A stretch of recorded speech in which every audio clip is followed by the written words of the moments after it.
বাংলাদেশের সীমান্তে এসে ভারতীয় সীমান্তরক্ষী বাহিনী বিএসএফ বাংলাদেশের কৃষকদেরই মারধর করেন। তবে এলাকাবাসীও দমে যাননি, এক হয়ে সেই বিএসএফদের ধাওয়া করেন। আর তার ফলেই নিজেদের শটগান আর ওয়াকিটকি ফেলে পালাতে বাধ্য হয় বিএসএফ সদস্যরা।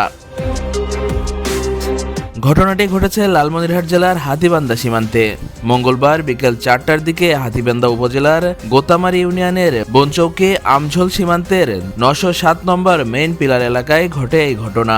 বিজিবি ও স্থানীয়দের বরাতে জানা গেছে, কয়েকজন কৃষক তখন বাংলাদেশের ভূখণ্ডে নিজেদের জমিতে কাজ করছিলেন। অভিযোগ রয়েছে, এ সময় বিএসএফের একটি দল সীমান্ত অতিক্রম করে বাংলাদেশের অভ্যন্তরে ঢুকে পড়ে। এরপর কৃষকদের সঙ্গে তাদের কথা কাটাকাটি হয় এবং এক পর্যায়ে কৃষকদের মারধর করার অভিযোগ ওঠে। কৃষকদের চিৎকার শুনে আশেপাশের লোকজন ঘটনাস্থলে ছুটে আসেন। পরিস্থিতি দ্রুত উত্তপ্ত হয়ে উঠলে স্থানীয়রা বিএসএফ সদস্যদের ধাওয়া দেন।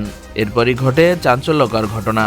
ধাওয়া খেয়ে বিএসএফ সদস্যরা দুটি শটগান ও একটি ওয়াকিটকি ফেলে ভারতীয় সীমান্তের দিকে পালিয়ে যায় বলে স্থানীয় ও বিজিবি সূত্রে জানা গেছে। পরে খবর পেয়ে বনচৌকি ক্যাম্পের বিজিবি সদস্যরা ঘটনাস্থলে পৌঁছে ফেলে যাওয়া অস্ত্র ও ওয়াকিটকি উদ্ধার করে নিজেদের হেফাজতে নেন।